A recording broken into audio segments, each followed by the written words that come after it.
Alors, bienvenue à la résolution de cette énigme-ci. Alors, en gros, qu'est-ce que je disais? Ben, je disais que, bon, il y a quelqu'un, deux amis qui se parlent, puis il y en a un qui dit à l'autre, c'est quand même drôle la vie, hein?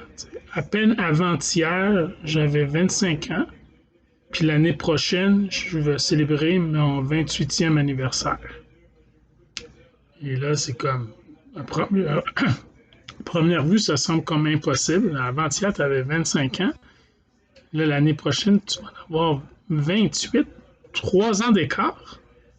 C'est quand même bizarre parce qu'avant-hier, c'est il y a 2 jours, puis l'année prochaine, c'est dans 1 an. 1 an et 2 jours, puis on arrive à 3 ans d'écart, il y a quelque chose qui bug. Il manque 1 an quelque part, on dirait. Mais bon, vous allez voir, on est dans les cas extrêmes, mais ça fonctionne. Alors, voici la situation. Les deux amis se parlent, puis on va dire qu'ils se parlent le 1er janvier 2020. Et puis à ce moment-là, notre ami a 26 ans. On revient dans le passé, la veille, le 31 décembre 2019, c'était sa fête. C'est là qu'il a eu 26 ans, le 31 décembre 2019. Donc, la journée d'avant, il y a 2 jours, le 30 décembre 2019, il n'avait que 25 ans. Ben oui, là, il avait 25 ans le 30 décembre, le 31, 26 ans, puis aujourd'hui, le 1er janvier, 26 ans. Donc, il y a 2 jours de ça, il y avait 2 ans de moins. Donc, le 1er janvier 2020, il va avoir 26 ans. Le 31 décembre 2020, qui est toujours cette année-ci, il va avoir donc 1 an de plus. Et l'année prochaine, en 2021, à sa fête, qui est le 31 décembre 2021, il va avoir 28 ans.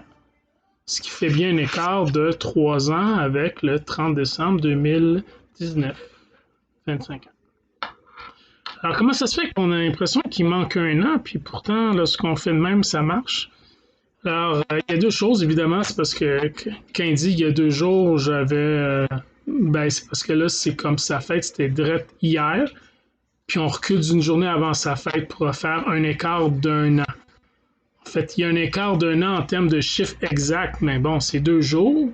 Mais si on va avec des nombres entiers d'années, avec 2 jours ici, on a déjà 1 an. Ce qui semble paradoxal, mais bon, il y a toujours une veille puis une avant-veille. On n'a pas le choix.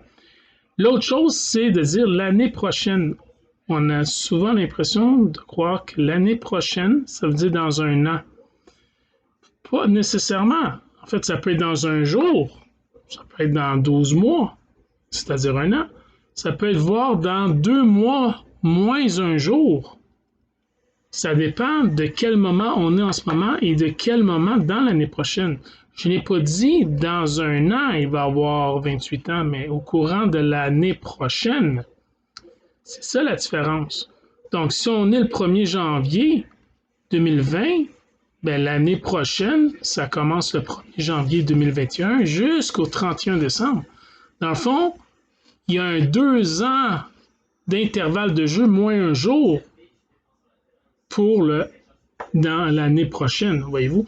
Donc, c'est ces 2 aspects-là qui font qu'il y a une petite énigme qui peut apparaître là-dedans. Alors, j'espère que vous avez apprécié, puis on se rejoint pour une autre énigme.